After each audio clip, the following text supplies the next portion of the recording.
Assalamu alaikum everyone and welcome back to CL Latif's Academy. So in today's video we'll talk about internet and its services और इस topic के ऊपर हम MCQs भी करेंगे. But before we begin, अगर आपको इस वीडियो या इससे पहले जो भी अपलोड होने वाले वीडियोस या आने वाले वीडियोस की पीडीएफ्स चाहिए तो अब आपको वो टेलीग्राम चैनल की मिलेंगी. You can download the PDFs from our app that's CL Latif's Academy, जो कि आप प्ले स्टोर से डाउनलोड कर सकते हो. उसकी लिंक आपको नीचे वीडियो की डिस्क्रिप्शन में मिल जाएगी. तो स्टार्ट करते हैं आज की वीडियो. जो टॉपिक्स हम आज के लेक्चर में कवर करेंगे उनमें introduction to internet, history of internet, advantages and disadvantages of internet, internet connections, interconnecting protocols, some important terms related to internet and services of internet. इसके अलावा हम IP addresses और MAC addresses के बारे में भी जानेंगे. तो स्टार्ट करते हैं इंट्रोडक्शन टू द इंटरनेट से. तो इंटरनेट क्या है? इंटरनेट आप सभी ने यूज किया होगा and right now you are using the internet क्योंकि आप ये वीडियो यूट्यूब पे देख रहे हो. तो इंटरनेट एक वर्ल्ड वाइड नेटवर्क है, एक इंटरनेशनल नेटवर्क है कंप्यूटर्स का. अब आज के दौर में सिर्फ कंप्यूटर्स ही नहीं है इंटरनेट के साथ कनेक्टेड, इसके अलावा भी बहुत सारी डिवाइसेस अब इंटरनेट के साथ कनेक्ट हो गई हैं. Like we have smartphones. इसके अलावा आजकल IoT का जमाना है which stands for internet of things. मतलब आजकल आप देखते हो कि CCTV कैमराज, इसके अलावा भी बहुत सारी चीजें हैं जो कि स्मार्ट हो गई हैं, जो कि इंटरनेट के साथ कनेक्टेड है. मतलब उनको आप दूर से एक्सेस कर सकते हो यूजिंग इंटरनेट. तो हम कह सकते हैं कि इंटरनेट एक वर्ल्ड वाइड या एक इंटरनेशनल नेटवर्क है डिवाइसेस का, नॉट नेसेसरीली कंप्यूटर्स. इसको हम नेटवर्क ऑफ नेटवर्क्स भी कहते हैं. तो अब इसको हम कहते हैं कि ये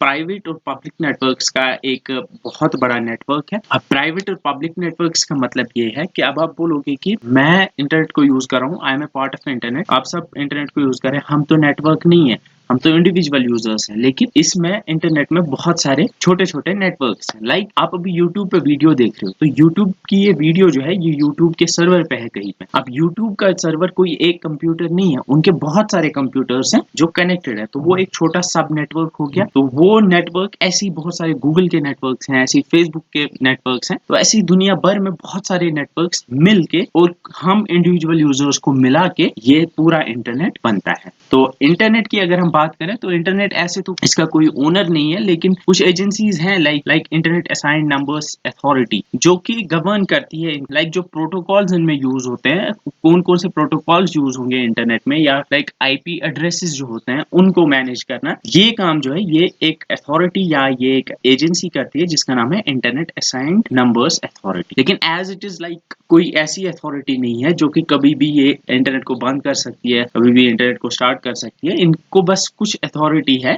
अब यहाँ पे शायद आपको इंटरनेट और www जिसे हम वर्ल्ड वाइड वेब कहते हैं, यहाँ पे कंफ्यूजन हो. ये दो अलग अलग चीजें हैं. इंटरनेट इस नेटवर्क को कहते हैं, इसमें मतलब जितने भी डिवाइसेस हैं या जो प्रोटोकॉल जिसमें यूज होते हैं वो इंटरनेट है. ठीक है. अब इंटरनेट का काम क्या है? इंटरनेट का काम है डेटा को शेयर करना, इंफॉर्मेशन को शेयर करना एक दूसरे के साथ. तो इंटरनेट इस इंफ्रास्ट्रक्चर को कहते हैं. अब वर्ल्ड वाइड वेब क्या है? वर्ल्ड वाइड वेब एक सर्विस है, या आप कह सकते हो ये एक ऐसा सिस्टम है या एक ऐसी टेक्नोलॉजी है जिसमें इंफॉर्मेशन को शेयर करने के लिए वेब पेजेस का कॉन्सेप्ट है. एंड वर्ल्ड वाइड वेब ऐसे सिस्टम को कहते हैं जिसमें इंफॉर्मेशन को हाइपरलिंक्स के जरिए और हाइपर टेक्स्ट पेजेस के जरिए, जिन्हें वेब पेज कहते हैं, वेब पेज के थ्रू शेयर किया जाता है.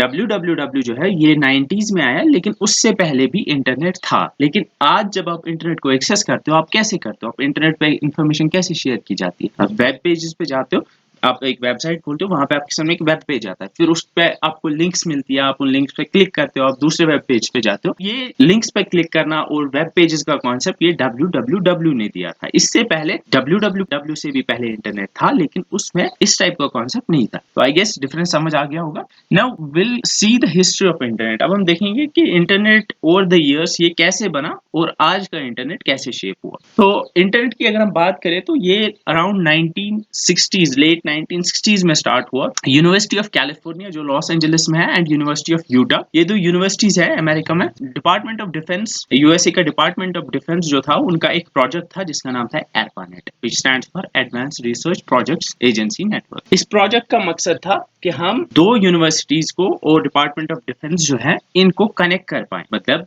जो कंप्यूटर्स यूनिवर्सिटी ऑफ कैलिफोर्निया और यूनिवर्सिटी ऑफ यूटा में है, इनको हम किसी एक मीडियम के जरिए कनेक्ट कर पाए ताकि हम इंफॉर्मेशन को शेयर कर पाए. अब इन्होंने क्या किया? इन्होंने यूजिंग 50 किलोबिट सर्किट्स इन्होंने एक नेटवर्क बनाया. अब ये याद रखना है कि ये दुनिया का पहला ऑपरेशनल पैकेट स्विचिंग नेटवर्क है. इससे पहले भी थे, मतलब कम्युनिकेशन इससे पहले भी होता था, टेलीफोन नेटवर्क इससे पहले भी होते थे, लेकिन वो टेलीफोन नेटवर्क जो होते थे वो सर्किट स्विच नेटवर्क्स होते थे। अब सर्किट स्विच नेटवर्क क्या होते हैं कि उनमें जब भी दो यूजर्स को कनेक्ट होना था तो एक डेडिकेटेड लाइन उनको दी जाती थी, मतलब एक तार होती थी उन दोनों के बीच में जिसके ऊपर बस वो दो लोग बात कर रहे होते थे। तो जब वो डिस्कनेक्ट होते थे तो उस तार को एक बीच में एक सेंटर होता था जहां पे स्विचिंग होती थी, उसको हम सर्किट स्विचिंग कहते हैं, तो वहां पे उसको डिस्कनेक्ट किया जाता और कोई और अगर कॉल करना चाहता था तो उसको कनेक्ट किया जाता था।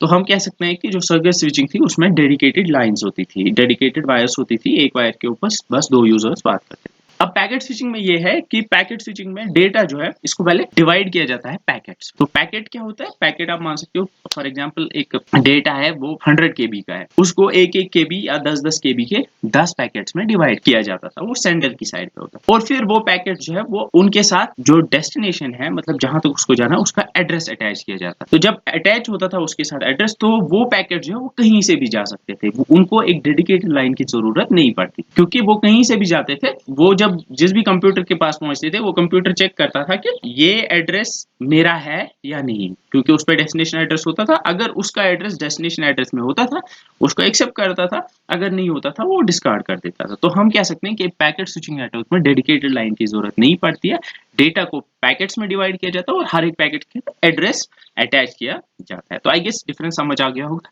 तो इंटरनेट जो है, आज का इंटरनेट, वो भी इसी मैकेनिज्म पे काम करता है। फिर 1980s में यूएस गवर्नमेंट की एक एजेंसी है नेशनल साइंस फाउंडेशन, इन्होंने एक और नेटवर्क बनाया जिसकी कैपेसिटी ज्यादा थी एज कम्पेयर टू जो एरपा नेट था, और उसका नाम था एनएसएफ नेट। लेकिन एनएसएफ नेट का ये ड्रॉबैक था कि इन्होंने इस पे बस एकेडमिक रिसर्च शेयर करना अलाउ किया। तो इससे क्या हुआ कि इसको बस यूनिवर्सिटीज या फिर गवर्नमेंट एजेंसीज यूज कर पाती थी, इसमें किसी भी टाइप का कोई प्राइवेट बिजनेस नहीं होता था या कोई प्राइवेट यूज के लिए इसको कोई यूज नहीं कर पाता था, इसलिए ये आगे ज्यादा नहीं चल पाया। फिर क्या हुआ कि धीरे धीरे जो प्राइवेट ऑर्गेनाइजेशंस थी उन्होंने अपने अपने छोटे नेटवर्क्स बनाने शुरू कर दिए, तो ऐसे छोटे छोटे नेटवर्क्स बहुत सारे बनते गए। फिर बाद में क्या हुआ कि सारे इन छोटे छोटे नेटवर्क्स जो कि प्राइवेट नेटवर्क्स थे और ऐसी एरपानेट और एनएसएफ नेट जो थे, ये सारे कनेक्ट किए गए एक दूसरे के साथ, तो ऐसे इंटरनेट बना। तो फिर इसके साथ और डिवाइसेस कनेक्ट होती गई, ये अलग अलग कंट्रीज में बनता गया, कंट्रीज एक दूसरे से कनेक्ट होती गई, फिर कॉन्टिनेंट्स एक दूसरे के साथ कनेक्ट होते गए, तो ऐसे एक वर्ल्ड वाइड नेटवर्क बना जिसको हम आज इंटरनेट के नाम से जानते हैं। So will move to the advantage of internet. अब ये आपको पता ही होगा, बहुत ईजी है। एडवांटेज ऑफ इंटरनेट में फर्स्ट, आप इजीली कम्युनिकेट कर पाते हो लोगों के साथ इंटरनेट के थ्रू, व्हाट्सएप के जरिए, मैसेंजर्स के जरिए। डिफरेंट एप्लीकेशंस हैं आजकल इंटरनेट के ऊपर जो चलती हैं जिनके थ्रू आप कम्युनिकेट कर पाते हो। Next is global reach. आज इंटरनेट के जरिए आप दुनिया भर की रीच आपको हासिल हो सकती है, आप दुनिया में किसी के साथ भी बात कर सकते हो, या आप अपना प्रोडक्ट को या बेच रहे हो, आप दुनिया भर में किसी को भी बेच सकते हो। इसके बाद है कि आप इंटरनेट के ऊपर डॉक्यूमेंट्स पब्लिश करते हो जिससे कि पेपर बचता है। लाइक आप ई पेपर का कॉन्सेप्ट आता है, आजकल न्यूज़पेपर जो आते हैं वो आप बहुत सारे सब्सक्रिप्शन लेते हैं, वो ऑनलाइन ही उसकी कॉपी लेते हैं, तो इससे क्या होता है कि इससे पेपर बचता है। ऐसे ही बहुत सारे डॉक्यूमेंट जर्नल्स आते हैं जो कि आज ई फॉर्म में आते हैं, जो कि आज इलेक्ट्रॉनिक फॉर्म में आते हैं, जो कि इंटरनेट पे ही लोग देखते हैं, तो उससे क्या होता है कि पेपर बचता है। ऐसी कुछ कंपनीज हैं जो कि एडवर्टाइज करती हैं या फिर बिजनेसेस करती हैं ऑनलाइन, लाइक आज तो पता ही आपको ई कॉमर्स का ज़माना है, तो आज अमेजन है, इसके अलावा भी थाउजेंड्स ऑफ अदर कंपनीज है जो कि ऑनलाइन अपना बिजनेस करती हैं या फिर एडवर्टीजमेंट्स ऑनलाइन चलाती हैं। इसके बाद ये है कि इससे रिसर्च टाइम जो है वो रिड्यूस हुआ, क्योंकि अब रिसर्च जो है वो सारी ऑनलाइन है, आपको कोई भी पेपर पढ़ना होगा तो आप ऑनलाइन जाके उसको देख सकते हो, research paper I am talking about. तो इससे क्या हुआ कि रिसर्च करने का टाइम जो है वो कम हो गया। अब हर एक चीज के प्रोज भी होते हैं और कॉन्स भी, ऐसे ही इंटरनेट के भी कुछ डिसएडवांटेज हैं। एंड फर्स्ट इसकी ये एक मेजर सोर्स है कंप्यूटर वायरसेस का। इसका ये मतलब है कि ज्यादातर कंप्यूटर वायरसेस जो है, कंप्यूटर वायरस एक हार्मफुल प्रोग्राम को कहते हैं, ये हम नेक्स्ट लेक्चर में देखेंगे। तो ये एक मेजर सोर्स है क्योंकि ज्यादातर कंप्यूटर वायरसेस जो है वो इंटरनेट के थ्रू ही फैलते हैं, यूजुअली ईमेल के थ्रू फैलते हैं। इसके अलावा कोई मैसेज जो इंटरनेट के ऊपर भेजी जाती है या फिर कोई डेटा जो इंटरनेट के ऊपर शेयर किया जाता है, तो उसमें खतरा रहता है कि उसको कोई इंटरसेप्ट कर सकता है, बीच में कोई उसको देख सकता है, तो यहाँ पे प्रिवेसी कंसर्न्स होते हैं। इसके बाद ये है कि ज्यादातर इन्फॉर्मेशन जो होती है इंटरनेट पे वो इरेलीवेंट होती है या तो इनकरेक्ट होती है। फेक न्यूज इसमें आएगा, आपको आजकल पता ही है फेक न्यूज कितनी चलती है, व्हाट्सएप फॉरवर्ड्स ऐसे चलते रहते हैं। तो इन्फॉर्मेशन आपको पता है कि इंटरनेट पे ज्यादातर इनकरेक्ट ही होती है। इसके बाद इंटरनेट पे कुछ अनसूटेबल और अनडिजायरेबल मटेरियल्स भी हैं जिनको कभी-कभी कुछ नोटोरियस लोग जैसे क्रिमिनल्स यूज करते हैं। तो इसमें लाइक पोर्नोग्राफी है या फिर इंटरनेट में एक कंपोनेंट है, एक पार्ट है इंटरनेट का जिसको हम कहते हैं डीप वेब। अब डीप वेब में एक सब पार्ट है जिसको हम कहते हैं डार्क वेब। डार्क वेब ऐसी वेबसाइट्स हैं जिनमें बहुत सारी क्रिमिनल एक्टिविटीज होती हैं, लाइक वहाँ पे ड्रग्स की सेल होती है या फिर आर्म्स की सेल होती है या फिर इवन इतनी वहाँ पे ऐसे ऐसे क्राइम्स होते हैं जो कि बहुत ही ज्यादा ग्रूसम है। तो ये डार्क वेब है, तो हम कह सकते हैं कि वो भी इंटरनेट का ही पार्ट है। तो इंटरनेट पे ऐसी बहुत सारी अनसुइटेबल चीजें हैं। इसके बाद साइबर फ्रॉड्स है। आपको पता ही है कि आजकल कितने साइबर फ्रॉड्स होते हैं, मतलब ऐसे फ्रॉड जो इंटरनेट के ऊपर होते हैं, डेबिट कार्ड या क्रेडिट कार्ड नंबर्स या उनकी डिटेल्स चोरी होती हैं तो लोगों को फंसाया जाता है। तो ऐसी बहुत सारे फ्रॉड्स होते हैं जो इंटरनेट के ऊपर होते हैं। तो these are all the disadvantages जो कि इंटरनेट में होते हैं। Now will move to the internet connections. अब इंटरनेट को जब भी आप इंटरनेट कनेक्शन लेते हो या फिर जब भी आप इंटरनेट के साथ कनेक्ट होना चाहते हो तो आपको एक इंटरनेट सर्विस प्रोवाइडर की जरूरत पड़ती है जिसे हम आईएसपी कहते हैं, जो कि आपको एक कनेक्शन देता है, जो कि आपको इस ग्लोबल नेटवर्क के साथ कनेक्ट करवा सकता है। जैसे आप मोबाइल फोन है आपका, तो आप इसको कैसे यूज कर पाते हो? आपने दरअसल आपका जो भी आईएसपी होगा या फिर जिसकी सिम होगी, आपकी जियो की होगी, एयरटेल की होगी, जब भी आप सिम लेते हो दरअसल उसमें ऑलरेडी इनबिल्ट एक इंटरनेट के लिए सिस्टम होता है, या फिर जब आप इंटरनेट के लिए एक पैक डालते हो इसमें 149 का वॉट, तो आपको आईएसपी है वो आपको एक कनेक्शन दे देता है। वो कैसे? वो वायरलेस कनेक्शन ही होता है। तो ऐसे ही अगर आप वायर्ड कनेक्शन भी ले सकते हो, आप ब्रॉडबैंड कनेक्शन ले सकते हो, वो वायर्ड कनेक्शन है। तो ऐसे ही आप वायरलेस या वायर्ड कनेक्शन ले सकते हो इंटरनेट के साथ कनेक्ट होने के लिए। अब हम डिफरेंट टाइप्स के इंटरनेट कनेक्शंस को देखेंगे। अब इंटरनेट कनेक्शन जब भी आप लेते हो तो दो इंपॉर्टेंट फीचर्स या फैक्टर्स जो होते हैं जिनको देख के आप डिसाइड कर सकते हो कि आपको किस टाइप का इंटरनेट कनेक्शन यूज करना चाहिए। First is bandwidth and second is cost. Bandwidth मतलब आप इजी लफ्जों में समझ सकते हो कि बैंडविड्थ हम स्पीड को कह सकते हैं, या फिर कितना ज्यादा डेटा आप इसके ऊपर कितनी जल्दी भेज सकते हो। तो बैंडविड्थ अगर ज्यादा होगी तो उतनी ज्यादा आपकी स्पीड होगी। ऐसी कॉस्ट है, अब कॉस्ट भी एक फैक्टर है। फर्स्ट यहाँ पे हम देखेंगे जो पहला इंटरनेट कनेक्शन है, that's called a dial up connection. Dial up connection एक पुराना कनेक्शन इंटरनेट के साथ कनेक्ट होने के लिए, और ये connection already existing telephone line के थ्रू दिया जाता था। अब जो पुराने ज़माने में जो फ़ोन्स होते थे, जो टेलीफ़ोन्स होते थे, तो टेलीफ़ोन्स के लिए एक वायर होती थी जो आपके घर तक आती थी। अब उसी वायर के थ्रू आपको एक इंटरनेट कनेक्शन भी दिया जाता था। तो डायल अप कनेक्शन जो होता था ट्विस्टेड पेयर केबल्स के थ्रू दिया जाता था। तो इसमें क्या करना पड़ता था कि जब भी आपको इंटरनेट यूज़ करने की ज़रूरत पड़ती थी तो आपको एक नंबर डायल करना पड़ता था जो कि आईएसपी का होता था, मतलब इंटरनेट सर्विस प्रोवाइडर का। तो वो ऑटोमेटिकली वहाँ से उस कॉल को पिकअप करता था और आपका इंटरनेट कनेक्शन आपको मिल जाता था। लेकिन आपको याद रखना है कि डायल अप कनेक्शन में आप साइमल्टेनियसली कॉल्स और इंटरनेट को यूज नहीं कर पाते थे। तो dial up connection already existing telephone line के थ्रू इंटरनेट कनेक्शन प्रोवाइड करता था। ये पुराना था, आजकल ये उतना यूज नहीं होता था, और यूजुअली इसकी स्पीड 56 kbps तक होती थी। Next is broadband connection. अब broadband connection usually high speed internet access को कहते हैं। ब्रॉडबैंड कनेक्शन आज डिफरेंट टाइप्स के ब्रॉडबैंड कनेक्शंस आते हैं, लाइक टेलीफोन लाइन के थ्रू या कोएक्शियल केबल के थ्रू या फाइबर या सैटेलाइट के थ्रू इंटरनेट प्रोवाइड किया जाता है। तो इस उन सारे कनेक्शंस को हम ब्रॉडबैंड कनेक्शन कैटेगरी में रखते हैं। अब ब्रॉडबैंड कनेक्शन कैटेगरी में आपको इंटरनेट स्पीड जो डायल अप कनेक्शन था उसमें जितनी स्पीड मिलती थी उससे बहुत ज़्यादा स्पीड मिलती है। अब डिफरेंट टाइप्स के ब्रॉडबैंड टेक्नोलॉजीज हैं जिनको आप यूज कर सकते हो। First is DSL, which stand for digital subscriber line. DSL भी डायल अप की तरह ही आपको जो ऑलरेडी एग्जिस्टिंग आपका टेलीफोन नेटवर्क होता था या टेलीफोन लाइन जो आपके घर तक होती थी उसी के थ्रू ही आपको इंटरनेट एक्सेस देता था। लेकिन यहाँ पे डिफरेंस ये था कि ये डिजिटल फॉर्म में डेटा को सेंड करता था, लेकिन जो डायल अप था, डायल अप डेटा को एनालॉग फॉर्म में, एनालॉग सिग्नल्स की फॉर्म में सेंड करता था। तो ये डिफरेंस है main between dial up and DSL, और डीएसएल की स्पीड ज्यादा होती थी as compare to dial up. और इसमें आपको याद रखना है कि आप साइमल्टेनियसली बात भी कर पाते थे और आप इंटरनेट एक्सेस भी आपको मिलता था। Next is cable modem. Cable modem आपको जो केबल टीवी होता है, जो कोएक्शियल केबल्स के थ्रू आपके घर तक, आपके टीवी सेट तक जो सिग्नल्स आते हैं उसी के थ्रू आपको इंटरनेट कनेक्शन दिया जाता था। तो केबल मॉडेम में कोएक्शियल केबल्स के थ्रू इंटरनेट कनेक्शन दिया जाता था। इसमें आपको एक केबल मॉडेम लगता था, वो उसमें फिर इनपुट तो एक ही आता था, मतलब बाहर से तार एक ही आती थी वहां तक, लेकिन फिर वहां से दो आउटपुट केबल जाते थे। एक तो आपके टीवी तक जाता था, दूसरा आपके कंप्यूटर तक जाता था। तो यहाँ पे केबल मॉडेम्स होते थे और इसकी स्पीड यूजुअली 1.5 Mbps तक होती थी। और इसके बाद there is broadband over power line, इसका मतलब है कि जो पावर लाइन होती है जिसके थ्रू आपके घर तक इलेक्ट्रिसिटी आती है, उसी के थ्रू आपको इंटरनेट मिलता है। ठीक है, तो दिस इज बीपीएल। अब यहाँ पे डीएसएल मैंने पढ़ा है, तो डीएसएल में डिफरेंट टाइप्स हैं। अब यहाँ पे देख सकते हो, first is HSDSL which stand for high bit rate DSL, ऐसे ही एडीएसएल है which stand for asymmetric DSL, ऐसे ही एसडीएसएल है which stand for symmetric DSL, VDSL which stand for very high bit rate DSL. तो आपको याद रखना है कि सबसे कम स्पीड एचडीएसएल की होती है और VDSL जो होता है वो सबसे फास्ट होता है इनमें से। यूजुअली 1.5 Mbps से लेके 16 Mbps या 100 Mbps भी होती है, VDSL2 जो होता है उसकी स्पीड होती है। इसके अलावा और एक टाइप है जिसको हम फाइबर ऑप्टिक कहते हैं। आज जो यूज होती है ज्यादा वो फाइबर ऑप्टिक है। ये फाइबर ऑप्टिक जो होती है एक ऐसी केबल होती है जो कि लाइट सिग्नल्स की फॉर्म में डेटा को ट्रांसमिट करती है।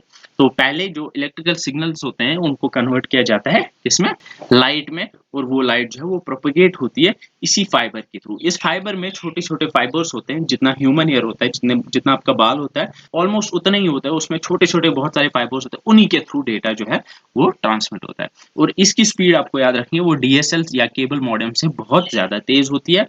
अब ये कुछ वायर्ड कनेक्शंस थे, अब कुछ वायरलेस कनेक्शंस भी, आप इंटरनेट के साथ वायरलेसली या फिर बिना तार के भी कनेक्ट हो सकते हो।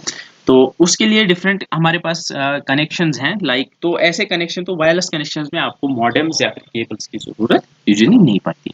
First is it that's called wifi. Wifi आप सब ने यूज किया होगा, इसकी फुल फॉर्म वायरलेस फिडेलिटी है। वाईफाई एक वायरलेस नेटवर्किंग टेक्नोलॉजी है जो कि रेडियो फ्रीक्वेंसीज या इलेक्ट्रोमैग्नेटिक वेव्स को यूज करती है, रेडियो वेव्स को यूज करती है। वाईफाई यूजुअली क्या होता है कि इसमें कोई तार की जरूरत नहीं पड़ती है। इंटरनेट सर्विस प्रोवाइडर जो होता है आपका, वो क्या करता है कि वो आपके घर के नजदीक तक या फिर आपके घर तक एक वायर के जरिए आपको एक कनेक्शन देता है, फिर वहां पे वो एक एक्सेस पॉइंट इंस्टॉल करता है।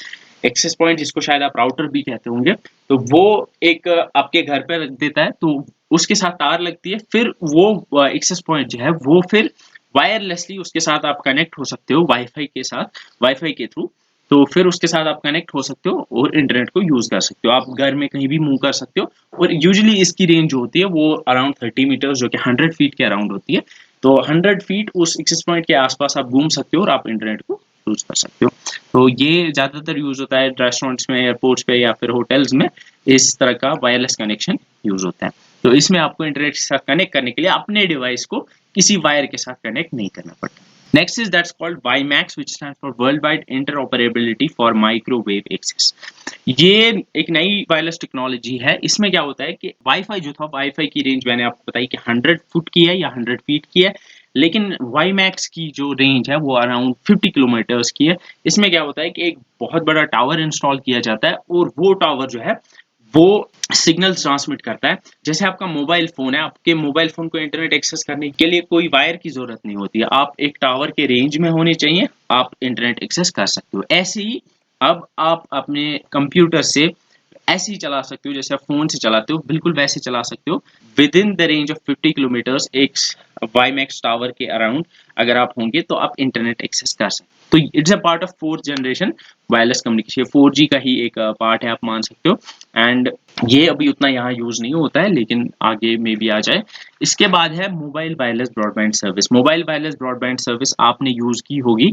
मोबाइल वायरलेस ब्रॉडबैंड सर्विस, ये आपने अगर डोंगल कभी यूज किया होगा, जिसको हम यूएसबी मॉडेम भी कहते हैं, तो वो दरअसल मोबाइल वायरलेस ब्रॉडबैंड सर्विस होती थी। तो मोबाइल ब्रॉडबैंड सर्विस में आप एक स्मॉल पोर्टेबल यूएसबी मॉडेम के थ्रू इंटरनेट एक्सेस कर पाते थे। और ये मोबाइल होता था, आप अपने वो मॉडेम अपने डिवाइस में, अपने कंप्यूटर में कनेक्ट करते थे और यूएसबी पोर्ट के थ्रू, और फिर आप कहीं भी घूम सकते थे। तो इसलिए इसको मोबाइल वायरलेस ब्रॉडबैंड सर्विस कहते हैं, और इसकी स्पीड हंड्रेड्स ऑफ केबीज में होती थी।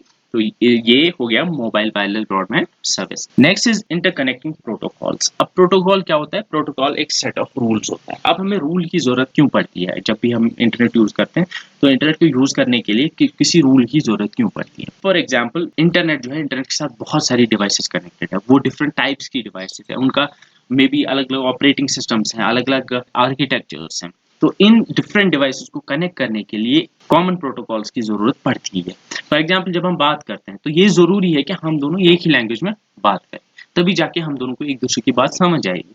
तो इसी तरीके से कुछ प्रोटोकॉल्स हैं, कुछ रूल्स हैं जिनको फॉलो करना पड़ता है। फॉर एग्जाम्पल, आपको एक एग्जांपल दूंगा मैं एक प्रोटोकॉल की। मैंने आपको बताया कि इंटरनेट पे जब भी डेटा सेंड होता है तो वो पहले पैकेट्स में डिवाइड होता है और हर एक पैकेट के साथ सोर्स और डेस्टिनेशन का आईपी एड्रेस अटैच होता है।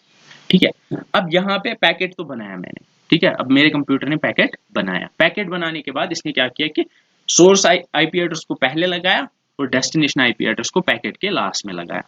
अब जिसके साथ मैं कनेक्ट कर रहा हूँ, जब वो पैकेट वहां तक पहुंचेगा, अब उसको कैसे पता चलेगा कि पहली जो 32 बिट्स हैं वो आईपी एड्रेस है, उसके बाद डेटा है और लास्ट 32 बिट्स जो है वो डेस्टिनेशन आईपी एड्रेस है। तो एक कॉमन प्रोटोकॉल या एक कॉमन रूल होना चाहिए जो कि दोनों को पता होना चाहिए। तो अगर इन दोनों ने एक कॉमन प्रोटोकॉल यूज नहीं किया होगा कि फर्स्ट 32 बिट्स सोर्स का आईपी एड्रेस है और लास्ट 32 बिट्स डेस्टिनेशन का आईपी एड्रेस और बीच में जो है वो डेटा पैकेट है। कंप्यूटर जो है, कंप्यूटर तो ऐसे डिसाइड नहीं कर पाएगा कि क्या डेटा है क्या आईपी एड्रेस है। तो एक कॉमन प्रोटोकॉल की जरूरत पड़ती है जिसको हम कहते हैं, जिसको हम इंटरकनेक्टिंग प्रोटोकॉल कहते हैं। अब ये एक ही प्रोटोकॉल नहीं है, अब हंड्रेड्स ऑफ प्रोटोकॉल्स हैं जिनको इंटरनेट के साथ कनेक्ट होने वाले डिवाइसेस को यूज करना पड़ता है। तो यहाँ पे first is TCP IP protocol. जो इंटरनेट है, इंटरनेट जिस प्रोटोकॉल सूट के ऊपर बना है उसको हम कहते हैं TCP IP protocol. TCP IP stands for transmission control protocol and internet protocol. अब टीसीपी अलग एक प्रोटोकॉल है और इंटरनेट प्रोटोकॉल या आईपी अलग एक प्रोटोकॉल है। टीसीपी की अगर हम बात करें तो टीसीपी प्रोटोकॉल ये इंश्योर करता है कि जो डेटा हम यहाँ से भेजते हैं वो सोर्स तक सही सलामत पहुंच जाए।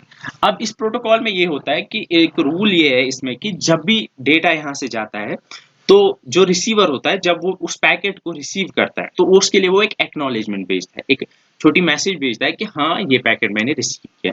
हर एक पैकेट का एक नंबर दिया जाता है तो उसको मैसेज करता है कि नंबर 32 फॉर एग्जांपल 32 नंबर का पैकेट मैंने रिसीव किया, ऐसे ही 50 नंबर का पैकेट मैंने रिसीव किया। इससे क्या होता है कि अगर कोई पैकेट लॉस हो जाता है, कोई पैकेट बीच में ही कहीं पे लॉस हो गया, तो जो सेंडर है, सेंडर को रिसीवर से एक्नॉलेजमेंट नहीं मिलेगा। रिसीवर उसको ये नहीं बताएगा कि मुझे मिला, ये उसको पता ही नहीं है कि उसने भेजा है।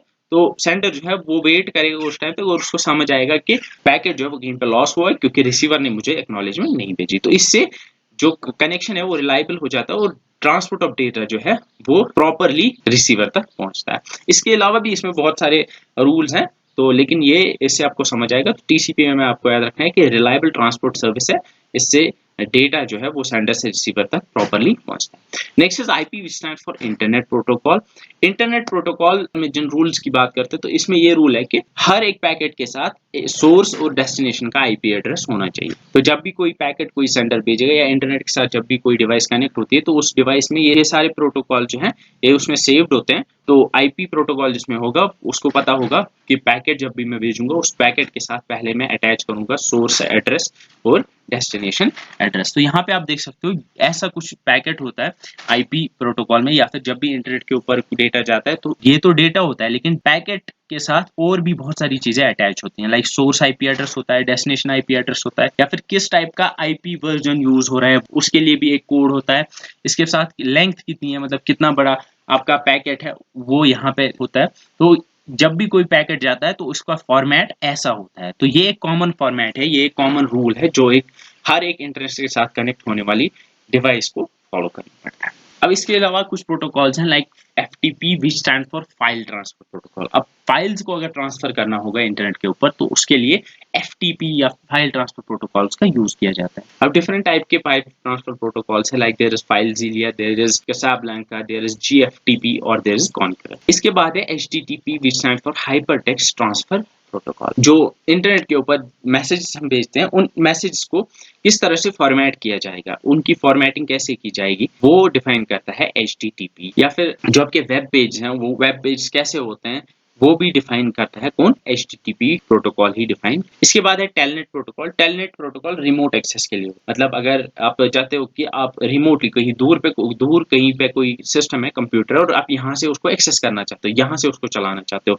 यहाँ पे आपके पास कंप्यूटर है, अपने कंप्यूटर से उसको एक्सेस करना चाहते हो, उसके लिए आपको टेलनेट प्रोटोकॉल की जरूरत पड़ती है। तो यूजुअली इसमें एक यूजर नेम और पासवर्ड की जरूरत पड़ती है जिससे वहां पे लॉगिन होता है और फिर आप यहाँ से कुछ कमांड लिख सकते हो और वो रन कहाँ पे होगी, उस वाले रिमोट कंप्यूटर का। तो ये टेलनेट प्रोटोकॉल हो गया। टेलनेट प्रोटोकॉल में आपको याद रखना है कि ये रिमोट एक्सेस के लिए यूज होती है। Next is Usenet protocol. Usenet protocol ये एक world wide distributed discussion system है। डिस्कशन सिस्टम मतलब कुछ यूजर्स होते हैं जो कि एक नेटवर्क के साथ या एक यूजनेट नेटवर्क के साथ कनेक्ट होते हैं, तो उसको हम न्यूज ग्रुप कहते हैं। तो अब इसमें यूजर्स जो हैं वो मैसेज पोस्ट कर सकते हैं या रीड कर सकते हैं, और यूजुअली क्या होता है कि इसमें आर्टिकल्स जो हैं वो शेयर होते हैं। तो यूजनेट प्रोटोकॉल आप याद रखना है कि ये एक world wide distributed discussion system है, जिसमें लोग डिस्कस कर सकते हैं, मैसेज भेज सकते हैं एक दूसरे को, या फिर आर्टिकल्स एक दूसरे का शेयर कर सकते हैं। इसके बाद SMTP है, which stand for simple mail transfer protocol. आप ईमेल्स को भेजने के लिए, ईमेल्स को सेंड और रिसीव करने के लिए एक प्रोटोकॉल है जिसको कहते हैं SMTP। तो SMTP आपको याद रखना है कि ये ईमेल्स को सेंड करने के लिए भी यूज होता है और रिसीव करने के लिए भी यूज होता है। इसके अलावा भी कुछ प्रोटोकॉल्स हैं, like there is POP which stands for post office protocol, and there is IMAP which stands for internet message access protocol. तो आपको याद रखना है कि POP और IMAP जो है, POP 3 एंड IMAP 4 वर्जन है, तो ये ईमेल्स को रिसीव करने के लिए यूज होते हैं, बस ईमेल्स को रिसीव करने के लिए यूज होते हैं, लेकिन SMTP सेंडिंग और रिसीविंग दोनों के लिए यूज होता है। इसके बाद है वायरलेस एप्लीकेशन प्रोटोकॉल, जिसे हम WAP कहते हैं। तो WAP एक प्रोटोकॉल है, अगर आप एक मोबाइल वायरलेस नेटवर्क के ऊपर इंटरनेट यूज करना चाहते हो, उसके लिए WAP प्रोटोकॉल की जरूरत पड़ती है। मतलब जो मोबाइल फोन के थ्रू आप या टावर्स के थ्रू जो इंटरनेट एक्सेस होता है, उसके लिए जिस प्रोटोकॉल को फॉलो करना पड़ता है उसको हम WAP कहते हैं। उसके बाद है voice over internet protocol, which stands for VoIP। ये मैंने आपको ऑलरेडी बताया कि आपकी वॉइस जो है वो इंटरनेट प्रोटोकॉल या इंटरनेट नेटवर्क के ऊपर ही सेंड और रिसीव होती है, तो आप कॉल कर पाते हो इंटरनेट के ऊपर, तो इसको हम कहते हैं VoIP। तो इस तरह की कॉल्स को हम IP कॉल्स भी कहते हैं। ये 4 जनरेशन में 4G में आया था, तो 4G में VoIP का कॉन्सेप्ट आया। इसके बाद MAC एड्रेस। अब MAC address stands for media access control address. अब जो भी कंप्यूटर होता है या जो भी ऐसा डिवाइस होता है जो कि इंटरनेट के साथ कनेक्ट हो सकता है, उसके अंदर एक छोटा सा एक कंपोनेंट होता है जिसको हम कहते हैं NIC, which stands for network interface controller. तो आपके कंप्यूटर में एक NIC है, NIC कार्ड है, आपके मोबाइल फोन में एक NIC कार्ड है, उस NIC कार्ड के ऊपर एक एड्रेस होता है जिसे हम कहते हैं MAC एड्रेस। ये यूनिक होता है, हर एक डिवाइस का एक अलग MAC एड्रेस होता है। जैसे अभी आप नेटवर्क सेटिंग्स में जाके अपने कंप्यूटर में चेक कर सकते हो कि आपका MAC एड्रेस क्या है। MAC एड्रेस को फिजिकल एड्रेस भी कहते हैं। तो ये इस तरह से होता है, आप देख सकते हो हेक्साडेसिमल में लिखा हुआ है और दो हेक्साडेसिमल डिजिट्स को इसने अलग अलग ग्रुप किया हुआ है। तो ये आपको याद रखना है कि MAC एड्रेस NIC के ऊपर होता है और ये 48 बिट्स का होता है। 48 बिट्स का ये होता है। आप ये देख सकते हो, यहाँ पे आपको 48 बिट्स नहीं दिखेगी। अगर आप ये हेक्साडेसिमल में दिया हुआ है, अगर आप इसको बाइनरी में कन्वर्ट करोगे तो ये 48 बिट्स में कन्वर्ट हो जाएगा। तो ये यूज किस लिए होता है, अगर आपको जब आप ब्लूटूथ यूज करते हो या एथरनेट जो है लैन जब आप बनाते हो या वाईफाई यूज करते हो, तो उस टाइम पे ये MAC यूज होती है, और ये हर एक डिवाइस के लिए अलग होती है और ये परमानेंट होती है, हमेशा हमेशा के लिए ये परमानेंट होती है। ये NIC के साथ एक छोटी रोम होती है, उसी में ये सेव होता है। इसको यूजुअली बर्न्ड इन एड्रेस भी कहते हैं, या फिर एथरनेट हार्डवेयर एड्रेस या फिजिकल एड्रेस जैसे नाम दिए जाते हैं। तो ये आपको मैंने बताया कि ये 48 बिट्स के होते हैं, जो कि 6 बाइट्स होते हैं, और ये 6 ग्रुप्स में डिवाइड होते हैं, जिनमें दो दो हेक्साडेसिमल डिजिट्स होते हैं। तो ये आपको याद रखना है कि MAC एड्रेस ऐसा होता है। अब MAC एड्रेस की ये प्रॉब्लम है कि इसको इंटरनेट में अगर आप यूज करोगे, मतलब इंटरनेट में डेटा को सेंड और फॉरवर्ड करने के लिए अगर हम इसको यूज करेंगे, तो ये प्रॉब्लम हो जाएगी। क्यों? क्योंकि फॉर एग्जांपल अब मेरा MAC एड्रेस कुछ है, मैं यहाँ पे हूँ से JNK में हूँ, अब मैं यही कंप्यूटर लेके US में चला गया, लेकिन मेरा MAC एड्रेस तो सेम रहेगा। अब MAC एड्रेस को कैसे ढूंढा जाएगा? पहले तक तो फॉर एग्जांपल इंटरनेट पे जो डिवाइसेज है उनको पता था कि मैं यहाँ पे हूँ, लेकिन अब मैं वहां पे चला गया, तो राउटर्स अब कैसे ये जान पाएंगे कि मैं अब यहाँ पे नहीं हूँ, मैं अमेरिका में। तो MAC एड्रेसेस हम कह सकते हैं कि ये जियोग्राफिकली ग्रुप्ड नहीं होते हैं, मतलब एक जियोग्राफिकल एरिया में सिमिलर टाइप के MAC एड्रेसेस नहीं होते हैं, डिफरेंट हो सकते हैं, किसी भी टाइप के हो सकते हैं। इनका काम बस यही है कि हर एक डिवाइस का एक यूनिक आइडेंटिफिकेशन नंबर होना चाहिए, और ये जब आप लैंस यूज करते हो तो लैंस में आप इसको यूज कर सकते हो, क्योंकि उसमें बहुत कम होते हैं ये, तो वहां पे इसको यूज किया जा सकता है, ठीक है। लेकिन इंटरनेट पे इसको यूज नहीं किया जा सकता। इंटरनेट पे एड्रेसिंग के लिए एक दूसरा एड्रेस यूज किया जाता है जिसे हम कहते हैं IP एड्रेस। आपने बहुत सुना होगा। IP एड्रेस क्या होता है? ये एक 32 बिट का नंबर होता है। IPv4 जो होता था, IPv4 32 बिट नंबर होता है और ये डिवाइडेड होता है 8 के ग्रुप्स में। आप ऐसे देख सकते हो, ये 8 बिट्स होगी, ये 8 होगी, ये 8 होगी, ये 8 होगी, बीच में डॉट्स होते हैं। या फिर इसको अगर हम डेसिमल में कन्वर्ट करेंगे तो ऐसे ये आ जाता है। तो IPv4 32 बिट का एक नंबर होता है। या फिर अगर हम IPv6 की बात करें, जब IPv4 के एड्रेसेस खत्म हो गए तो फिर IPv6 आया, उसमें 128 बिट्स होती है। तो ये आपको याद रखना है, IPv4 में 32 और IPv6 में 128 बिट्स होती हैं। अब ये आईपी क्या होता है, ये कौन देता है? जैसे ही मैं इंटरनेट के साथ कनेक्ट होऊंगा तो इंटरनेट एक्सेस करने के लिए मुझे एक आईएसपी की जरूरत पड़ती है, इंटरनेट सर्विस प्रोवाइडर की जरूरत पड़ती है। फॉर एग्जांपल एयरटेल या जियो, किसी भी की जरूरत पड़ सकती है। तो जब मैं इसके साथ कनेक्ट होऊंगा इंटरनेट के साथ, तो जो आईएसपी होगा मेरा, वो सबसे पहले जैसे ही मैं कनेक्ट करूंगा वो एक आईपी एड्रेस मुझे दे देगा। अब वो आईपी एड्रेस कहाँ से लाएगा? हर एक आईएसपी को कुछ आईपी एड्रेसेस मिलते हैं जो कि IANA उसको देता है, इंटरनेट असाइन नंबर्स अथॉरिटी से वो ये हासिल करता है। तो IANA ISPs को आईपी एड्रेसेस देते हैं और ISPs फिर हमें आईपी एड्रेसेस देते हैं।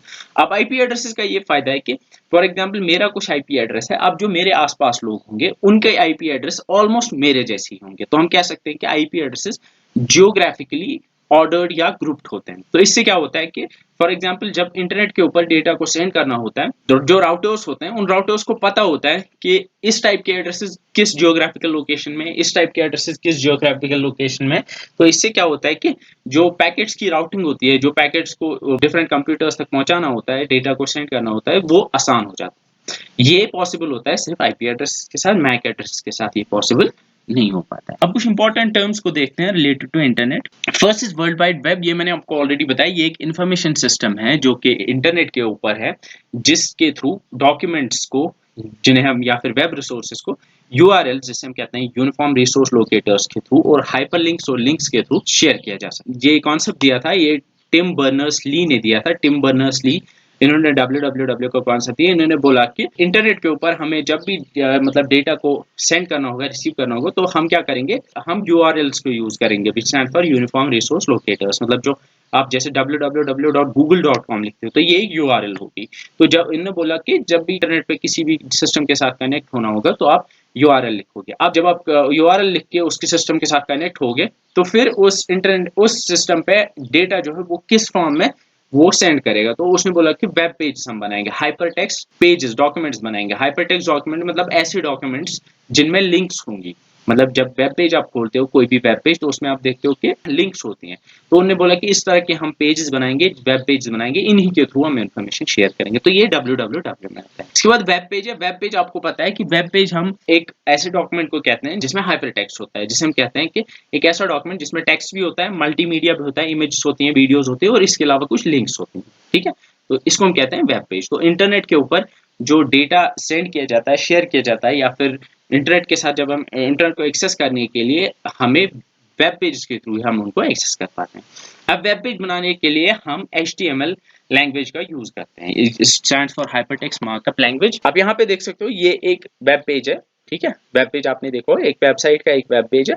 अब इसको बनाने के लिए इस तरह का मुझे कोड लिखना पड़ता है। ये HTML में लिखा, तो इस तरह का कोड जब मैं लिखता हूँ तो जो ब्राउजर है वो इसको पढ़ता है और इसको समझ आ जाता है कि वो उसको फॉर्मेट कर देता है इस फॉर्म में। इसके बाद वेबसाइट। अब एक वेबसाइट में डिफरेंट वेब पेज होते हैं। फॉर एग्जांपल फेसबुक है। फेसबुक एक वेबसाइट है, लेकिन फेसबुक में बहुत सारे वेब पेज हैं। For example first web page home web page होता है। जब आप फेसबुक ओपन करते हो तो आपके सामने एक वेब पेज खुलता है जिसको हम कहते हैं होम वेब पेज।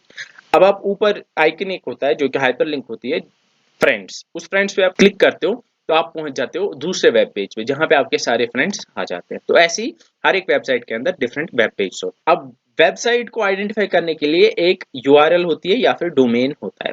तो यहाँ पे आप देख सकते हो, जैसे फॉर एग्जांपल वेबसाइट है www.facebook.com, ये इसका डोमेन हो गया या फिर डोमेन नेम हो गया। अब इसके अंदर जो वेब पेज होंगे वो कैसे होंगे, यहाँ पे facebook.com/home लिखा है, मतलब facebook.com जो है उस वेबसाइट में होम वेब पेज मुझे दिखाना है। ऐसे ही facebook.com/friends है, मतलब facebook.com वेबसाइट पे मुझे फ्रेंड्स पेज दिखाना है। तो ऐसे ही जो है इंटरनेट के ऊपर वेबसाइट्स और वेब पेज के थ्रू इंफॉर्मेशन शेयर होती है। Next is web browser. Web browser आपको पता है ऐसी एप्लीकेशन या सॉफ्टवेयर को कहते हैं जिसके थ्रू आप इंटरनेट को एक्सेस कर सकते हो। सर्वर होता है कोई, जहाँ पे एक वेब पेज होता है, HTML डॉक्यूमेंट होता है, हाइपरटेक्स्ट मार्कअप लैंग्वेज में लिखा हुआ एक डॉक्यूमेंट होता है। तो ब्राउजर एक रिक्वेस्ट भेजता है उस सर्वर को, वो सर्वर उसको वो HTML डॉक्यूमेंट सेंड करता है और वो ब्राउजर उस HTML डॉक्यूमेंट को रीड करता है और आपके सामने एक वेब पेज प्रेजेंट करता है। तो ये ब्राउजर होता है। अब ब्राउजर में दो टाइप्स हैं, टेक्स्ट वेब ब्राउजर और graphical web browser. Text web browser ऐसे ब्राउजर कहते हैं जो कि टेक्स्ट ओनली होते हैं, मतलब जिनमें बस टेक्स्ट होता है, उनमें कोई इमेज या वीडियो नहीं होती है या फिर कोई भी ग्राफिकल एलिमेंट नहीं होता है। इसकी एग्जांपल लिंक्स है। अब ग्राफिकल यूजर वेब ब्राउजर, जो भी आप ब्राउजर्स यूज करते हो, चाहे गूगल क्रोम हो, फायरफॉक्स, नेटस्केप या सफारी यूज करते हो, ये सारी ग्राफिकल वेब ब्राउजर्स हैं, क्योंकि इनमें टेक्स्ट भी होता है और ग्राफिकल इंफॉर्मेशन भी होती है, इमेज भी होते हैं, आइकन्स होते हैं, वीडियोज होते हैं। तो ये ग्राफिकल वेब ब्राउजर्स होते हैं। और आपको याद रखना है कि दुनिया का पहला ग्राफिकल वेब ब्राउजर जो था वो NCSA मोज़ेक था। इसके बाद वेब सर्वर है। वेब सर्वर एक ऐसे कंप्यूटर जिसके ऊपर HTML वेब पेज रखे होते हैं, जिसके ऊपर वेब पेज रखे होते हैं। तो वो वेब पेज क्लाइंट्स या फिर ब्राउजर्स रिक्वेस्ट भेजते हैं उन वेब पेज के लिए, और वो सर्वर जो है वो उनको वो वेब पेज भेज देता है। और आपको याद रखना है कि वेब सर्वर जो होता है यूजुअली इनके IP एड्रेसेस जो होते हैं वो परमानेंट होते हैं। अब google.com है फॉर एग्जांपल, उसका IP एड्रेस सेम ही है, उसका IP एड्रेस चेंज नहीं होता है। इसके बाद वेब एड्रेस और URL है। वेब एड्रेस से URL stand for uniform resource locator. अब कोई भी वेबसाइट जो होती है उसका एक नाम होता है जो इस फॉर्मेट में होता है, www फिर डॉट और फिर कुछ नाम होता है, उसके बाद फिर .com होता है या फिर डॉट कुछ और हो सकता है, .net हो सकता है, .in हो सकता है। इसको हम कहते हैं URL। अब URL के थ्रू ही आप वेब पेजेस को या वेबसाइट्स को एक्सेस कर सकते हो। तो आपको इसको याद रखना है कि जो भी कोई URL होती है वो कुछ इस फॉर्मेट में होती है। यहाँ पे सबसे पहले आपको HTTP दिखेगा या HTTPS दिखेगा, विच स्टैंड्स फॉर प्रोटोकॉल आइडेंटिफायर। मतलब HTTP ये बताता है कि आप कौन सा प्रोटोकॉल यूज कर रहे हो। HTTP हाइपरटेक्स्ट ट्रांसफर प्रोटोकॉल हो गया, या फिर HTTPS होता है जो कि SSL सिक्योर्ड HTTP है। इसके बाद www होता है, ये वर्ल्ड वाइड वेब इसकी फुल फॉर्म है, और ये सारी URLs के बिगिनिंग में होता है। इसके बाद गूगल है। अब हर एक का अलग अलग होता है, जैसे यहाँ पे google.com है, किसी का facebook.com है, clickbuzz.com है, तो इसको हम कहते हैं डोमेन नेम। हर एक वेबसाइट का एक डोमेन नेम होता है। इसके बाद स्लैश है, उसके बाद सर्विसेज है।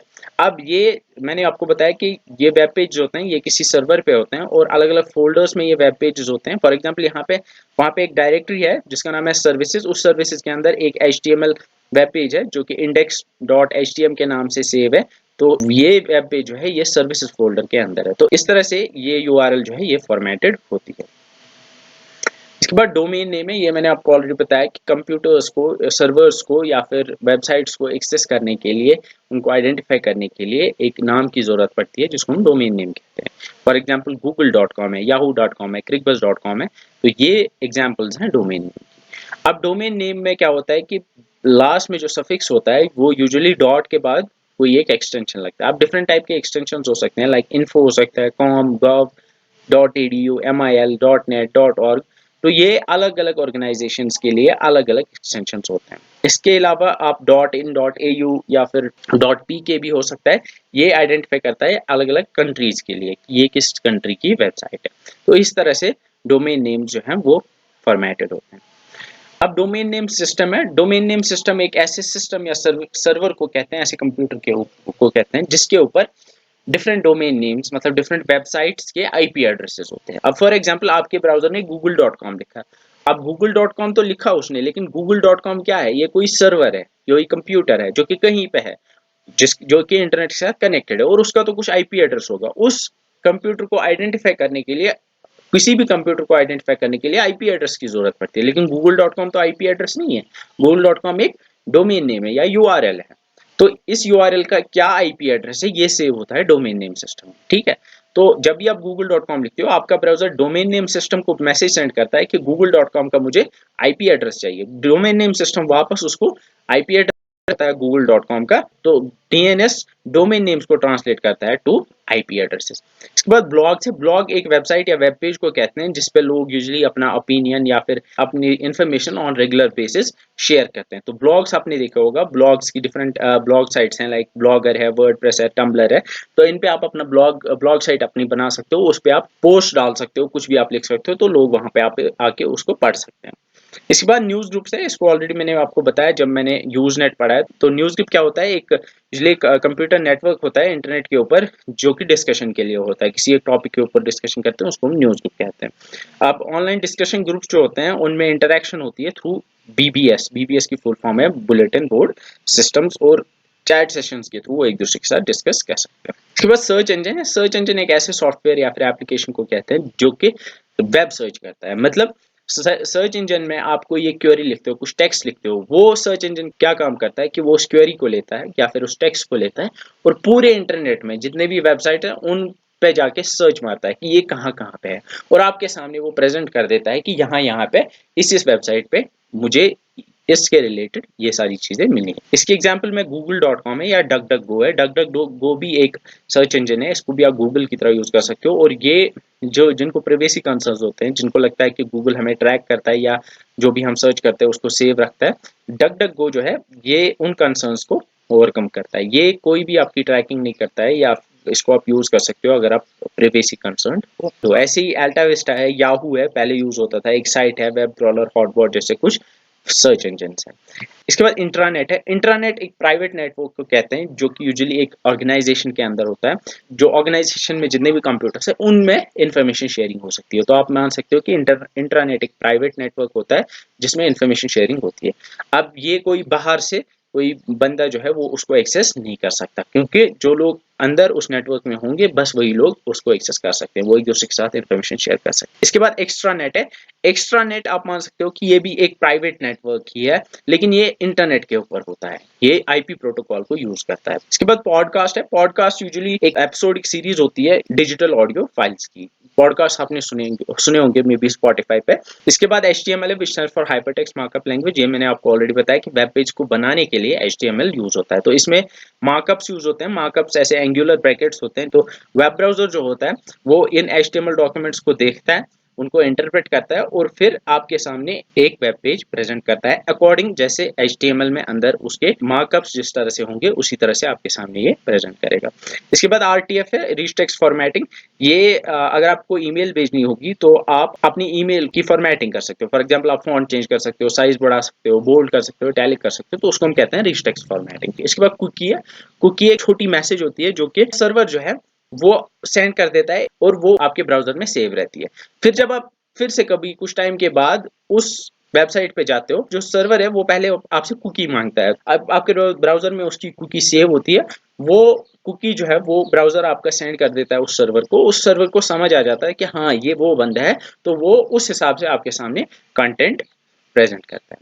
इसके बाद बुक मार्क्स हैं। बुक मार्क्स कुछ वेब पेज की लिंक्स होती हैं जिनको आप सेव रख सकते हो और बाद में फिर उनको आप इजीली एक्सेस कर सकते हो। अब सर्विसेज ऑफ इंटरनेट है। जब आप इंटरनेट को एक्सेस करते हो तो आप डिफरेंट सर्विसेज उस पर आपको मिलती हैं जिनको आप यूज कर सकते हो। लाइक फर्स्ट इज आप चैटिंग कर सकते हो, इसके ऊपर ईमेल्स भेज सकते हो, वीडियो कॉन्फ्रेंसिंग कर सकते हो, ई लर्निंग कर सकते हो जैसे आप अभी कर रहे हो।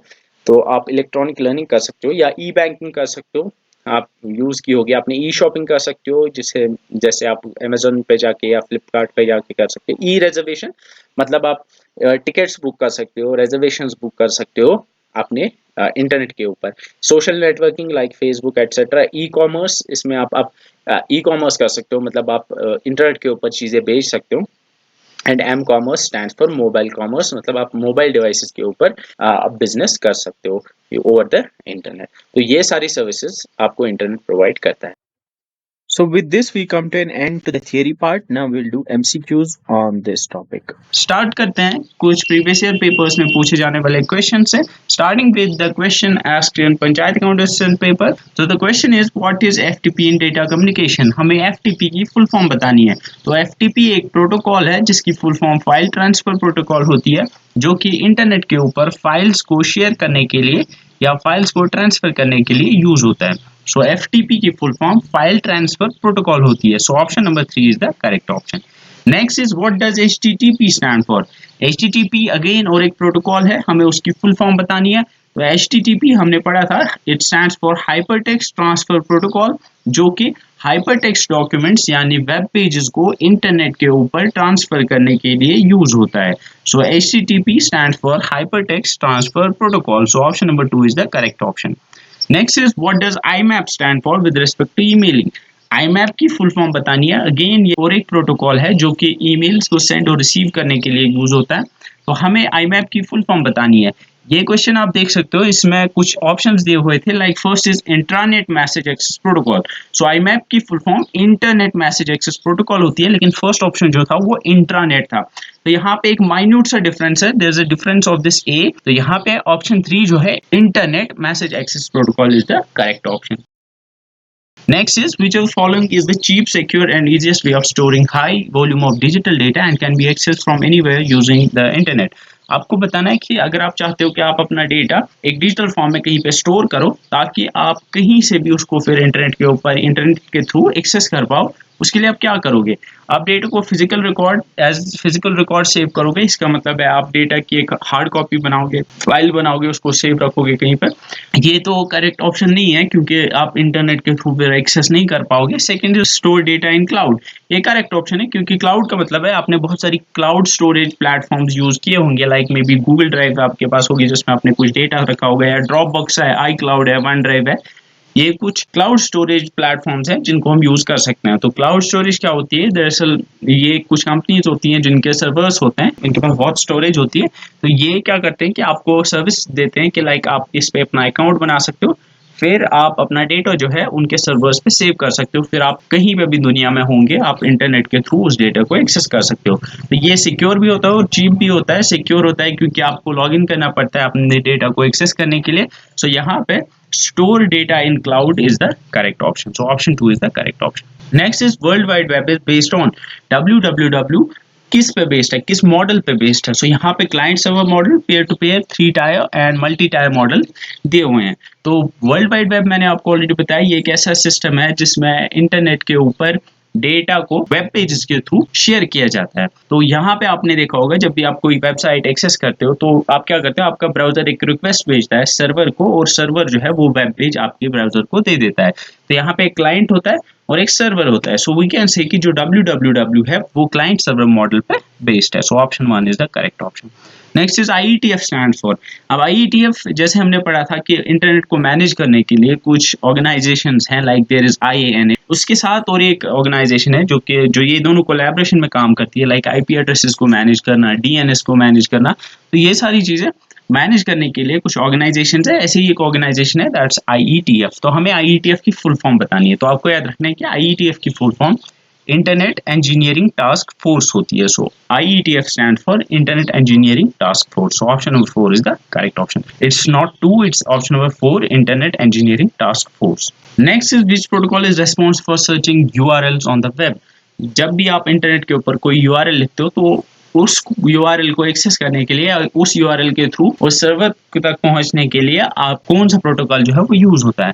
तो आपने जब भी आप कोई URL लिखते हो, लाइक वेबसाइट लिखते हो अपने ब्राउजर में, तो www डॉट जो वेबसाइट होती है वो लिखते हो, उससे पहले आप देख सकते हो कि वहाँ पे HTTP होता है या फिर HTTPS होता है, जो कि आई वुड से एक मोर सिक्योर वर्जन होता है HTTP का। सो HTTP is the protocol that's used for searching URLs on the web। So option number 3 is the correct option। Next is which of the following is a URL। हमें बतानी है इनमें से कौन सी URL है। URL की full form uniform resource locator होती है। तो URL अगर आप देखोगे, नेटस्केप ये एक ब्राउजर है, search@internet.net ये एक ईमेल एड्रेस है, इंटरनेट एक्सप्लोरर ये एक ब्राउजर है। लेकिन जो फर्स्ट ऑप्शन है www.yahoo.com ये एक URL है। और URL का फॉर्मेट आप देखोगे, सबसे पहले प्रोटोकॉल यूजुअली होता है, जैसे HTTP होता है, फिर उसके बाद www होता है, फिर डॉट होता है, और फिर ये होता है जिसको हम डोमेन नेम कहते हैं। तो याहू डोमेन नेम में लास्ट में यूजुअली जो है एक्सटेंशन होता है। यहाँ पे option 1 is the correct option, yahoo.com is a URL। Next which of the following is an internet browser. हमें बताना है कि ब्राउजर कौन सा है इनमें से, विंडोज एक्सप्लोरर, जीमेल, सफारी या फिर गूगल।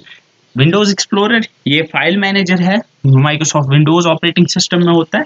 जीमेल ये एक ईमेल सर्विस है जो कि गूगल की है। Safari it is a browser और गूगल एक सर्च इंजन है। सो इन सब में से ब्राउजर सिर्फ सफारी है। सफारी ये जो आईफोन्स होते हैं उनमें ब्राउजर होता है, डिफॉल्ट ब्राउजर होता है। सो वी कैन से कि option 3 is the correct option, safari is an internet browser. Next is which language is used for creation of documents of world wide web. World wide web के ऊपर जो documents होते हैं, जिनको हम hypertext documents भी कह सकते हैं या फिर जिनको हम वेब पेजेस भी कहते हैं, तो वेब पेजेस को बनाने के लिए या हम कह सकते हैं कि वेबसाइट्स को बनाने के लिए हम किस लैंग्वेज का यूज करते हैं, URL, HTTP, HTTPS या फिर HTML।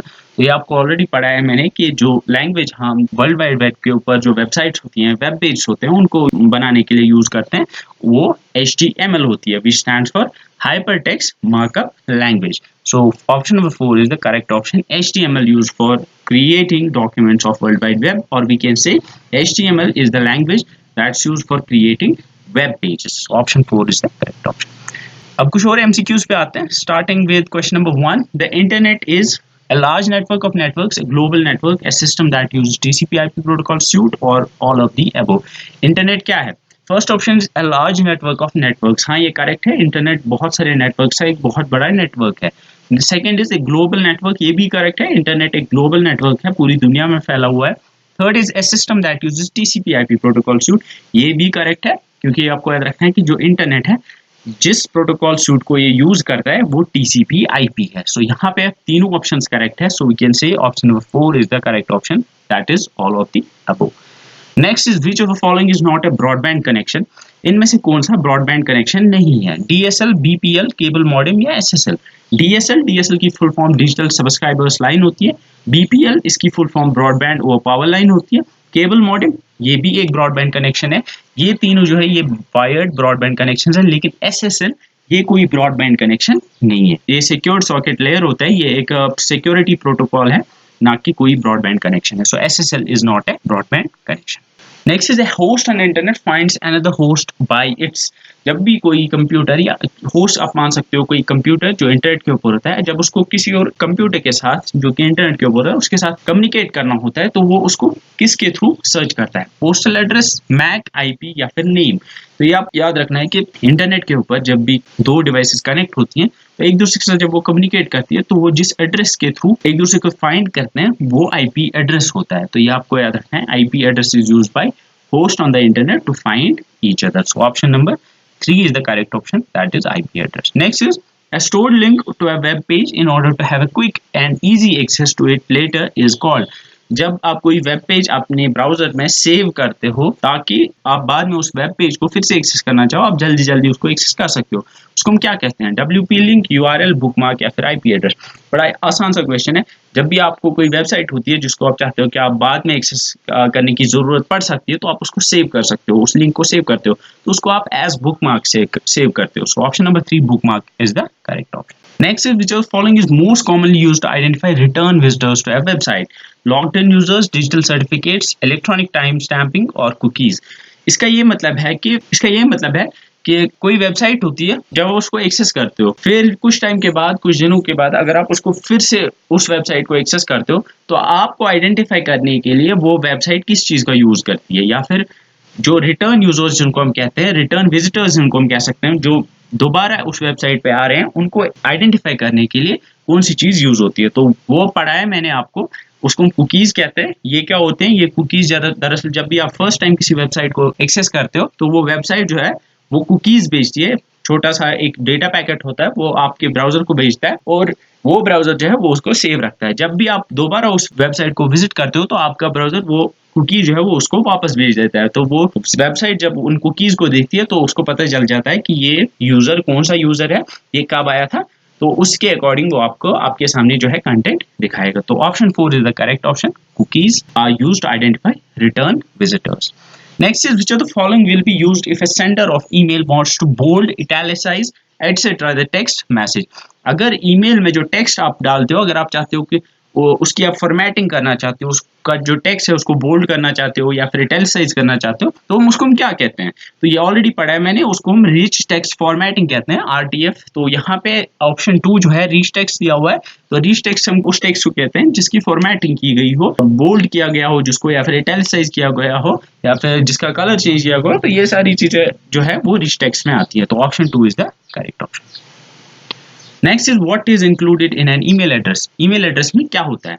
Domain name followed bye users name followed by domain name, users name followed bye postal address, users name followed bye street address. तो यहाँ पे ईमेल एड्रेस, फॉर एग्जांपल यहाँ पे frontlineacademy11@gmail.com ये एक email address है. आप देख सकते हो सबसे पहले यहाँ पे यूजर नेम है जो कि frontlineacademy11 है, उसके बाद @ है, और उसके बाद जो है gmail.com है. तो ये gmail.com जो है ये डोमेन नेम है. So we can say users name होता है जो कि यूजर नेम होता है, उसके बाद डोमेन नेम होता है. So users name followed by domain name is the correct option. So option 2 is the correct option. Next is which of the following is not a search engine. Search engine इनमें से कौन सा नहीं है? Search engine को क्या होता है? ये एक ऐसा सॉफ्टवेयर मान सकते हो या आप ऐसी वेबसाइट या टूल मान सकते हो जिसके थ्रू आप इंटरनेट के ऊपर वेब पेज को सर्च कर सकते हो, या कोई एक टेक्स्ट लिख सकते हो, उस टेक्स्ट को आप इंटरनेट के ऊपर सर्च कर सकते हो। तो यहाँ पे बिंग दिया हुआ है, याहू सर्च है, गूगल है और फिर सफारी है। बिंग ये माइक्रोसॉफ्ट का सर्च इंजन है, याहू सर्च ये याहू का है, एंड गूगल आपको पता ही है ये भी एक सर्च इंजन ही है, लेकिन सफारी जो है ये एक ब्राउजर है, ये सर्च इंजन नहीं है। So option 4 is the correct option, safari is not A search engine. Next is which among the following is an area of email that is short description of message, subject CC, BCC, attachment या फिर spam. यहाँ पे आपने देखो जब भी आप email लिखते हो सबसे ऊपर टू आता है। टू का मतलब कि आप किसको भेजना चाहते हो, जो कि रिसीवर है उसकी ईमेल एड्रेस। तो टू में जिसको आप भेजना चाहते हो उसकी ईमेल एड्रेस होती है। Next is CC, CC stands for carbon copy.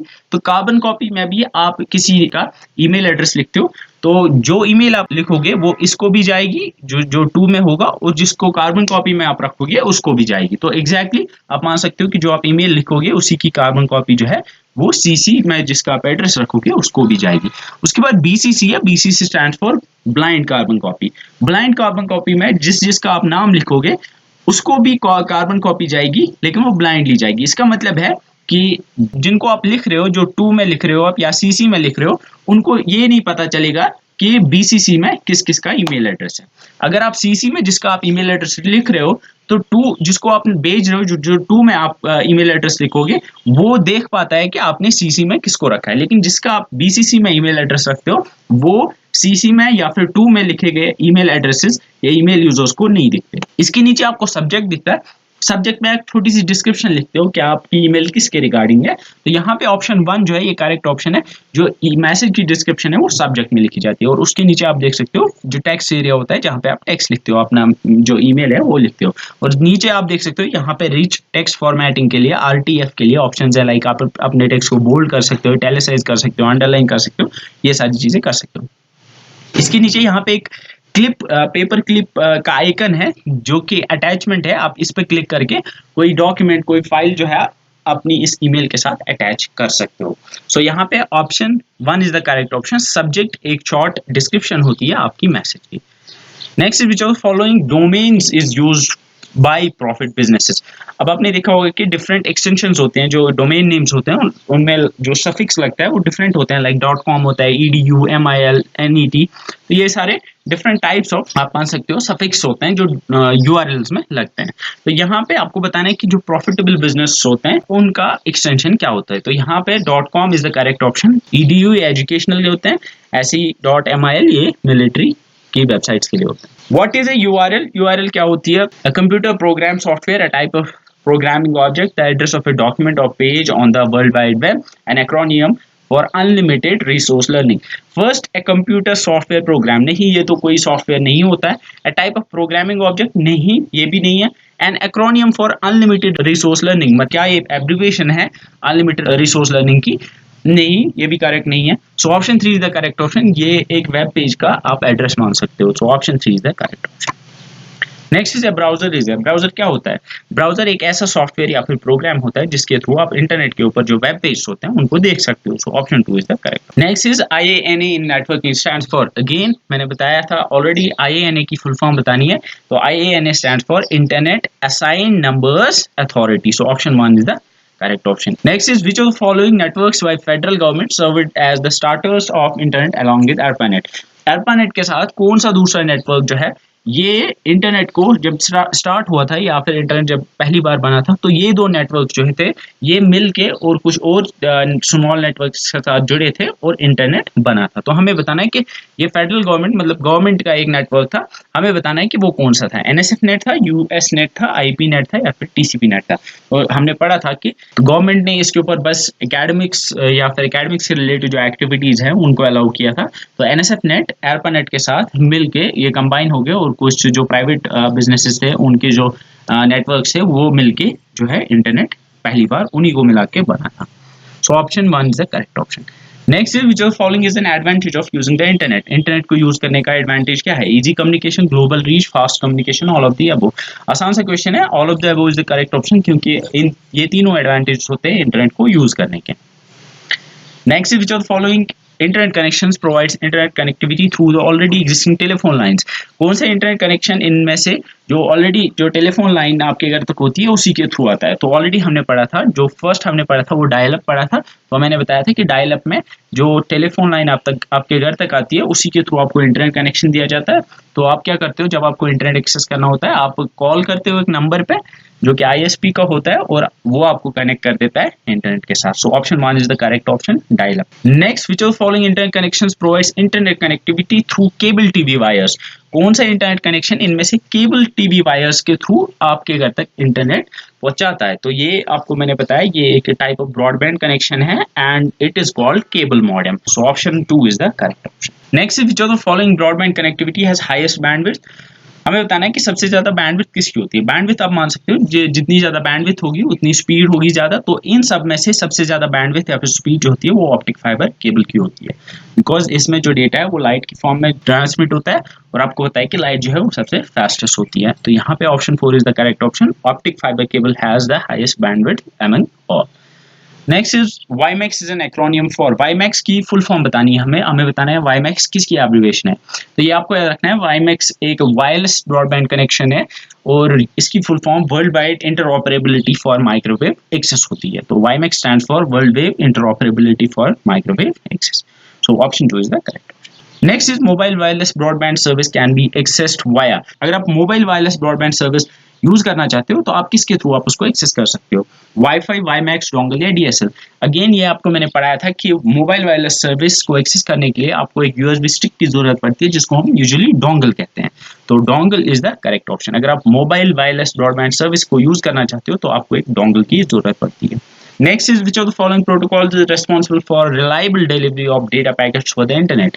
Internet के ऊपर डेटा को रिलायबली डेस्टिनेशन तक पहुंचाने के लिए कौन सा प्रोटोकॉल यूज होता है, आईपी, टीसीपी, एफटीपी या फिर एचटीटीपी? तो आपको मैंने पढ़ाया है टीसीपी जो होता है ट्रांसमिशन कंट्रोल प्रोटोकॉल। इस प्रोटोकॉल का काम होता है कि डेटा जो है उसको डेस्टिनेशन तक रिलायबली पहुंचाना। तो यहाँ पे option 2 is the correct option, TCP का काम होता है डेटा पैकेट्स को रिलायबली डिलीवर करना। Next is which of the following protocols maintains the addressing of data packets over the internet? जो डेटा पैकेट्स इंटरनेट के ऊपर सेंड और रिसीव किए जाते हैं उनकी एड्रेसिंग, मतलब उनका जो एड्रेस होता है, जो आईपी एड्रेस जो उनके ऊपर होता है वो किस प्रोटोकॉल का काम होता है, उसको मेंटेन करने का काम किसका होता है?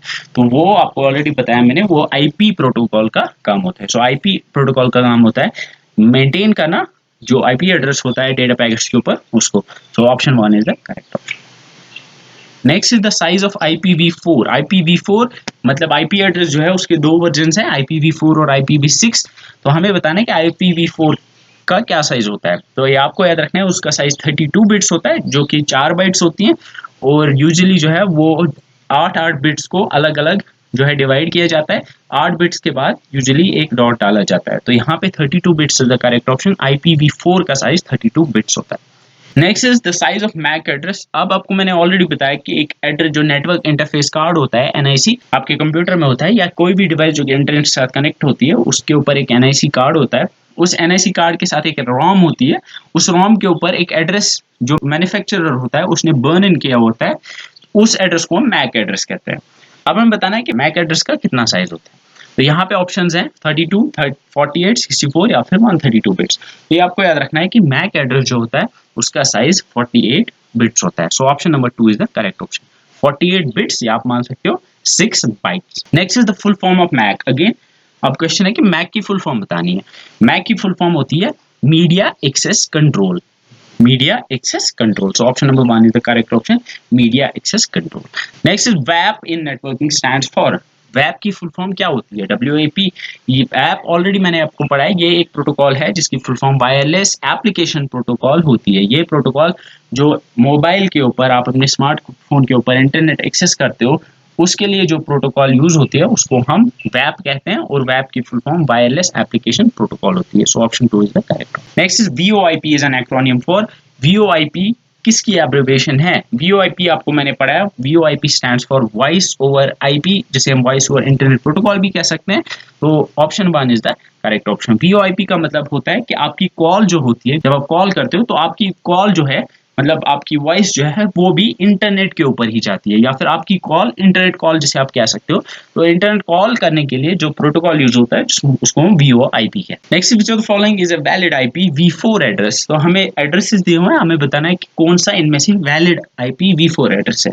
तो ऑलरेडी मैंने आपको बताया कि आईपी वी4 जो होता है वो 32 बिट्स होते हैं, लेकिन हम क्या करते हैं कि उनको 4 डिफरेंट ग्रुप्स में डिवाइड करते हैं, सेपरेटेड बाय डॉट्स। यहाँ पे आप देख सकते हो, इसने जो फर्स्ट 8 बिट्स हैं उनको डेसिमल में कन्वर्ट किया है। तो यहाँ पे 1, 2, 3 और 4 ग्रुप्स में इसको डिवाइड किया है। बाकी आप देख सकते हो, इसने 5 में, इसने 3 में, इसने 2 में डिवाइड किया हुआ है, लेकिन जो फर्स्ट है उसने 4 में डिवाइड किया है।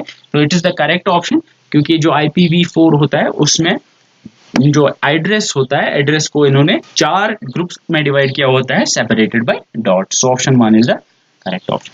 नेक्स्ट इज DNS, जिसकी full form domain name server होती है। वो क्या स्टोर करता है, उसमें क्या स्टोर होता है?